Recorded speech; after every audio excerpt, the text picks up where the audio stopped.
afternoon, Lunarians, old and new. It's SorenPlays, your favorite Lunar Caster. Today will be episode 4 of our awesome series, Mythological Mondays. As I said last week, this episode was going to be about just the Earth element, but reviewing all the elements and whatnot. There weren't a lot I could cover in one video about each element breakdown. So what we're going to do for that is we're going to do it based off of each set. So base set will have its own video, Frostfall will have its own video, Daybreak will have its own video. So Mythological Mondays will be shorter than what I originally anticipated. But today it's going to be a special video because on viewing some of these Elestrals, I realized there's 12 Elestrals on here that fit for astrology. So today will be the astrology themed episode. As you can see on my screen, you have Volcaries. He will be the first one we will talk about. Volcaries, as his name shows, has Aries in it. Not the god of war, but Aries as in ram. So Aries is Latin for ram. So in Greek mythology, the symbol of the ram is based on the chrysomalis, which is the flying ram that rescued Phryx in hell. This ties into the Golden Fleece, and we'll get more into that when we reach the Daybreak episode, because that'll go into the Golden Fleece and that backstory. But Volcaries is based off of this ram for astrology. I thought that was very clever how the name is included in his name. And this is kind of where the rabbit hole I fell into. I was like, Aries, is that the astrology? And I looked more into it and I was like, wow, there's many more that I can use. So Volcaries effect, he gets +1 attack for every enchanting fire on the field. Obviously, you can now include his Nexus form as well for Aries, but I kind of was looking at base set where these names come up because this is where the Nexus form originally started before others came out. So this is why I'm kind of sticking with the bases. Some of them will be from later sets because they don't have any cards relevant to it in base set. So, but we'll get more into that. So that's Aries, the ram. Next we have Aphoros. Now Aphoros is Pisces, if you didn't know that. I thought it was kind of obvious, but maybe not. But that's why you're watching this series. You're learning about mythology and astrology at this point. So Pisces is a Latin word for fishes. Pretty simple, right? So according to one Greek myth, Pisces represents a fish, as I said earlier, sometimes represented by a shark. If you look at Aphoros, the black is kind of like a shark, and the white is the fish. So it's cool that they tied in both aspects for fishes and shark into Aphoros. With this myth, Aphrodite and her son Eros, who is also known as Cupid, they transformed into the shark and the fish in order to escape the monster Typhon, which is kind of cool. And then there's another myth in that an egg fell into the Euphrates River. It was then rolled to the shore by a fish. Dove sat on the egg until it hatched, and out which came Aphrodite. So that's one of the origins of how Aphrodite came to be. It's curious to see how different these myths are. Like, one is where Aphrodite comes from. Another one said Aphrodite came from sea foam, I believe. If I remember correctly, she was born from the waters and the sea foam. And then as a sign of gratitude towards the fish, Aphrodite put the fish into the night sky. So for Aphoros, it's a 2/4. You can nexus up to 2 water. And when you do, you can draw a card for each water that a card receives this way. I thought that was pretty cool. Nothing too special. Aphoros is slowly making a comeback in some of the water nexus decks, which I'm excited to see, especially the Chronodile. Next we have Leonite. Him and his new form, Leo Bright and Celestial, fit this theme next. Next we have Leo. Leo is Latin for lion, as most people know. Maybe you didn't. Leo is associated with the mythological Nemean lion.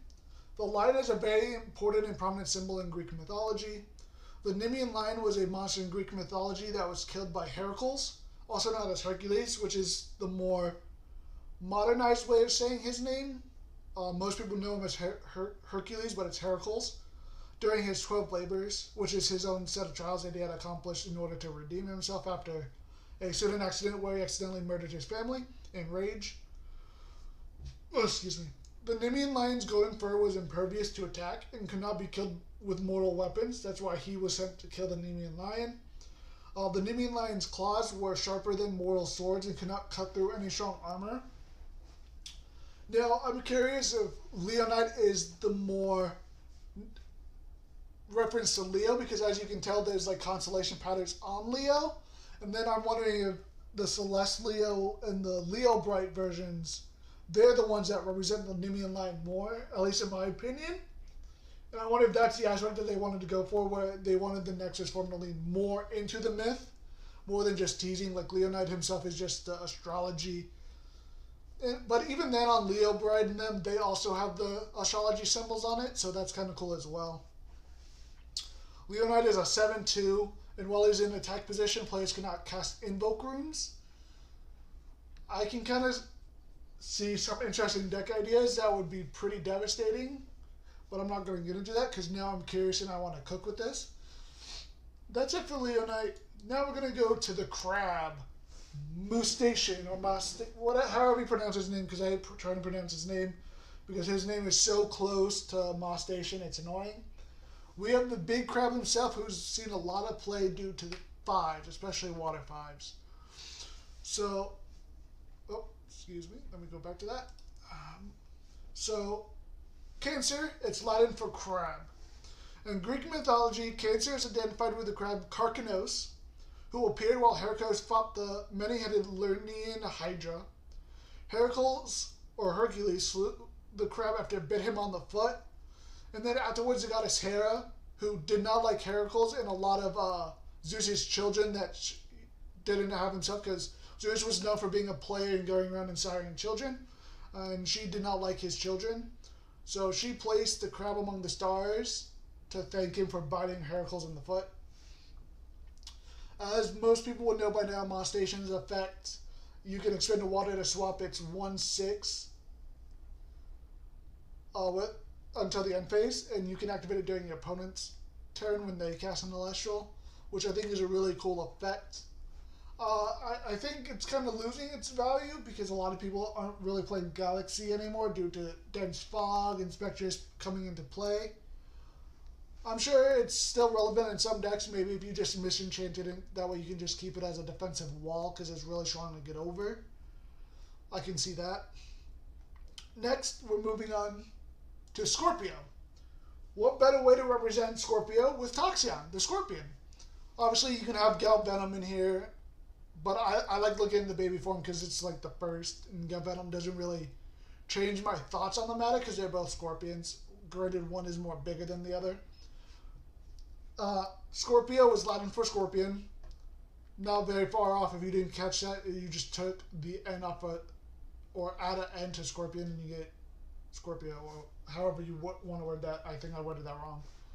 According to Greek mythology, it's represented by a scorpion, is related to the Greek legend of Orion, and how a scorpion stung him to death. Now, isn't that a sad way to go? You're a Greek legend, or a Greek hero, and you died by a scorpion bite, of all things. You didn't fall by like a Hydra, or the Nemean lion, or Scylla, or Charybdis, or a Cyclops. You died by a scorpion bite. Very sad way to go. Another Greek myth recounts how a scorpion caused the horses of the sun to bolt when they were being driven by the inexperienced Phaethon. I'm not going to go into detail about Phaethon because he's not really that relevant. It was just an interesting another theme that he caused the horses of the sun to bolt, which would tie into Helios' chariot ride in a sense because there's no horses on it. So in my head, it's like Taxion stung the horses and scared them away. So the Helios chariot is riding horseless. That's just me. Maybe I'm just weird for that. But Toxion is a 4/2 Thunder Elestral. When Toxion receives, he burns you for 1 spirit damage. It's pretty cool. Nothing more needs to be said for him. I thought it was really cool. Next, we're going to go into Helen's favorite Elestral, Centaur. He will be used in the next video as well because he kind of ties into multiple things. But for the astrology side of things, he's a centaur, not just any centaur. He represents Sagittarius. Sagittarius is Latin for archer, which is what Centaur does, as you can tell from his bow and arrow on his arm, which is really cool, and poison-tipped arrows. Sagittarius was a half human, half horse. He is known as the Centaur of mythology. He's like the main Centaur of mythology. He's a learned healer whose higher intelligence forms a bridge between Earth and Heaven. I thought that's really cool.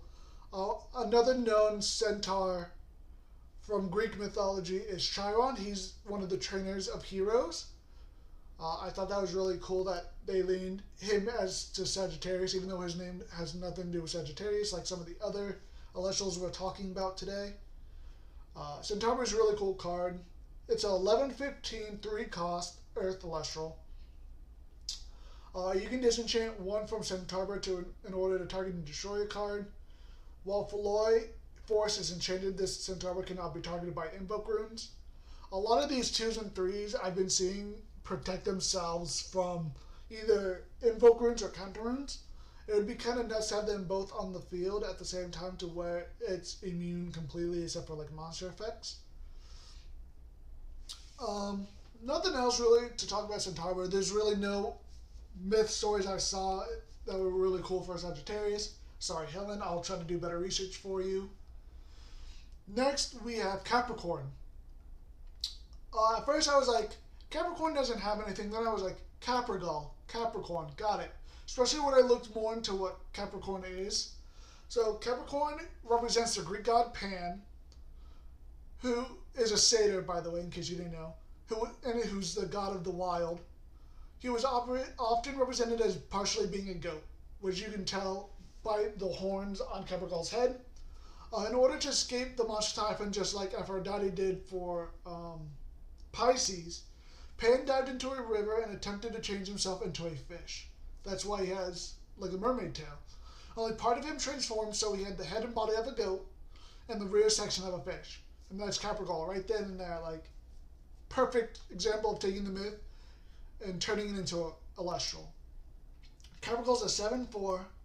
When it destroys an Elestral in battle, you can special cast an Elestral with enchantment cost 1 water from your underworld and defense position.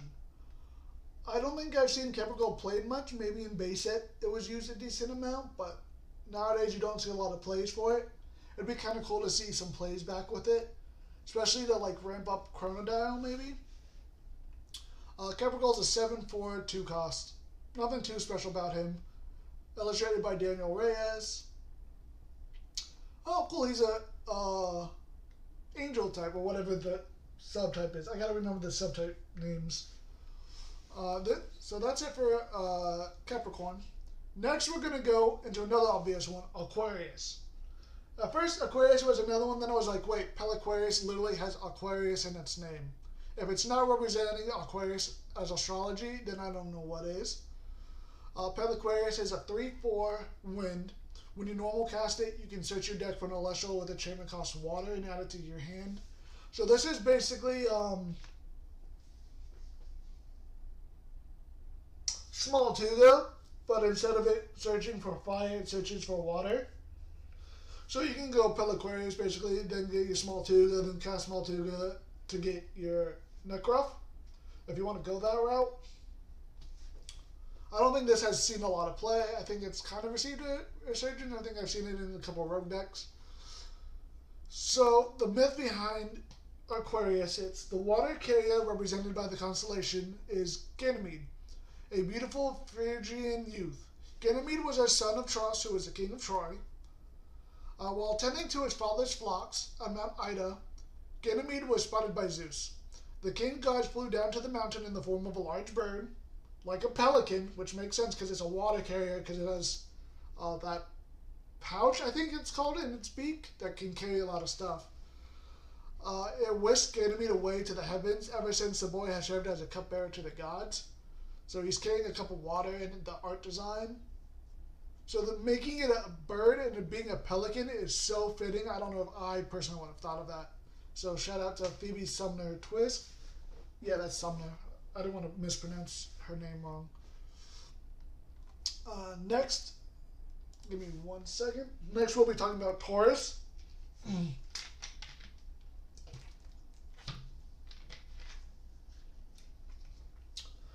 This one makes the most sense. So Taurus, it's Latin for bull. I know this isn't Minotaur, but Minotaurs are half bulls, and it literally has Taurus in its name. Originally, I was just going to say there's no Elestral that fits Taurus the best, but when you have Taurus in your name, like I've done for Palaquarius, Capricorn being Capricorn, this is definitely a reference to it. And then once I read some of the Greek mythology behind it, I knew it fit even more. So in Greek mythology, Taurus is associated with Zeus. Zeus transformed into a white bull to kidnap the Phoenician princess Europa. Zeus swam across the Mediterranean Sea with her on his back, eventually taking her to Crete, where they became parents of Minos, the legendary king of Crete. So Taurus, you can tell he's kind of white with his mask like it's a skull, but the Stella version is a lot better. I think you can also use for Taurus, you can use the Arcturus card as the white bull better now, but I mean both versions work. They both leading to the same thing. They're both Minotaurs. And Minnow is part of Minotaur, which ties into Minotaur. So, I mean, once again, you take the story of Taurus, how it's associated with Taurus, with Zeus, get the mythology behind it, how it's related to Minos, and then you have the Labyrinth, and then you have Minotaur. Done deal. Perfect. Seamlessly blending them together. It works. I'm so happy the Celestial teams really put thought behind this. Excuse me. So Taurus, it's a 3/2. He gets +1 for each enchanting Earth on the field. Cut, short, simple, straight to the point. Next, we have Gemini. Gemini originally was a hard one for me, because at first I was like, there's no Gemini. Literally, there's no Elestrals that really fit Gemini. So like I had to dig deep for this. So Gemini, it's Latin for twins. In Greek mythology, Gemini is associated with the myth of Castor and Pollux, a pair of twins conceived by different fathers. Zeus, who seduced Leda and conceived Pollux, while Tyndareus, the king of Sparta and Leda's husband, conceived Castor. So in that case, that's fraternal twins, I believe, when they're two separate eggs. No, I think there's a different term for that, where they're twins, but they're fathered by two different people. I forget what that's called. When Castor died, because he was immortal, Pollux begged his father Zeus to give Castor immortality, which was done through uniting them together in the heavens. And now this is where I had to pull what animal they were. So in Babylonian astronomy, Pollux and Castor are represented by ravens. And the only raven right now we have in the game, at least I think only raven, is Corvashine. I may have overlooked one. So does that mean Corvashine is going to get one in Moonrise, and it's going to be like Corvadim? That way it's more raven-like than Corvashine is. Of course, Corvid is like the family name for ravens, and I think like crows.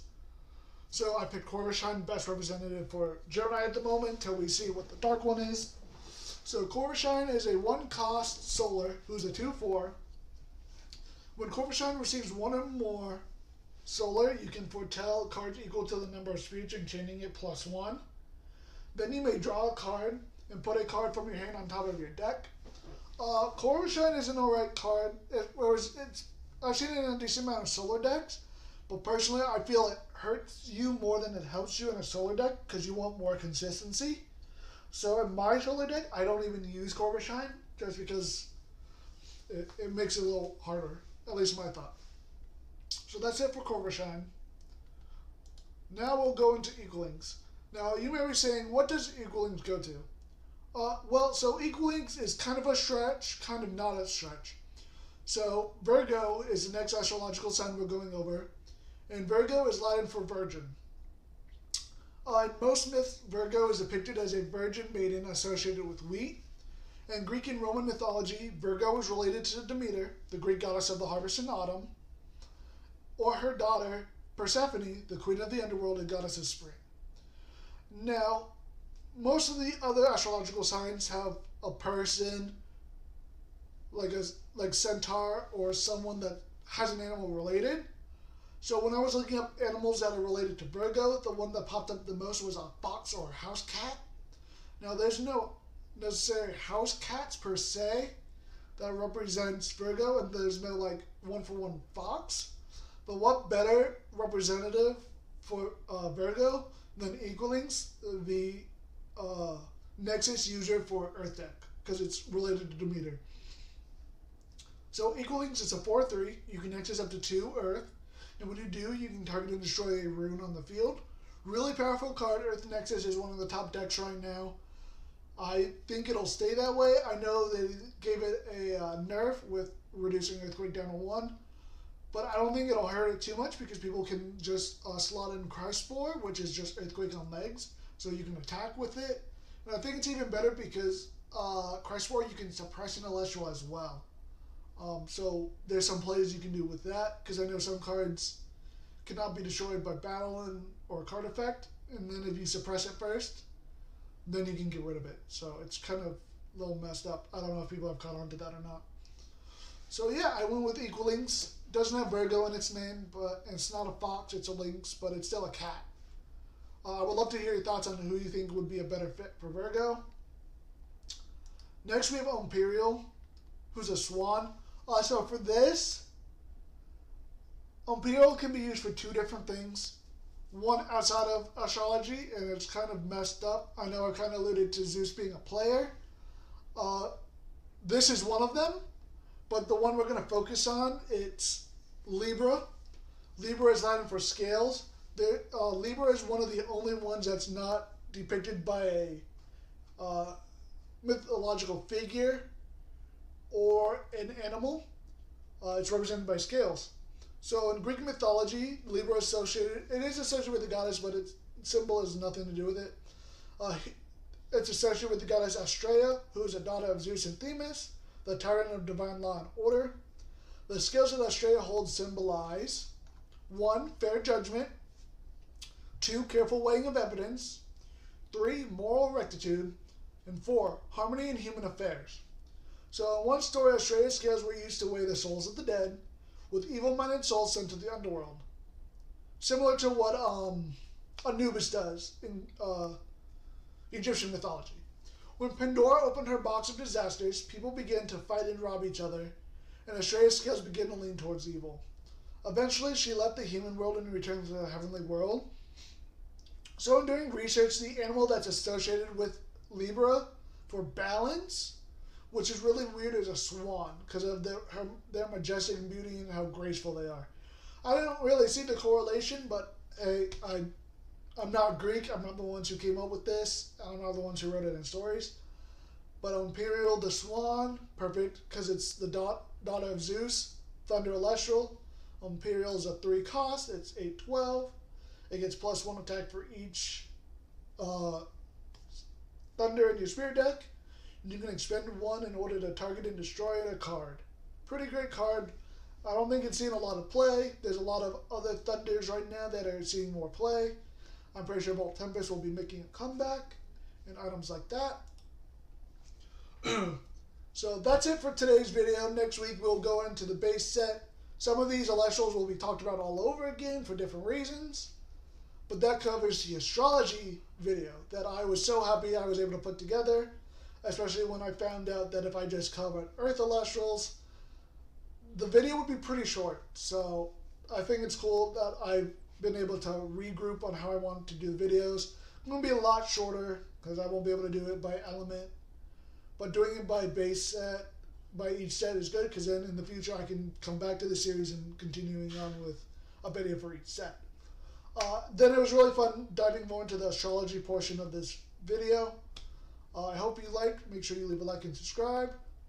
And I hope to see you next time. This is SorenPlays. Bye!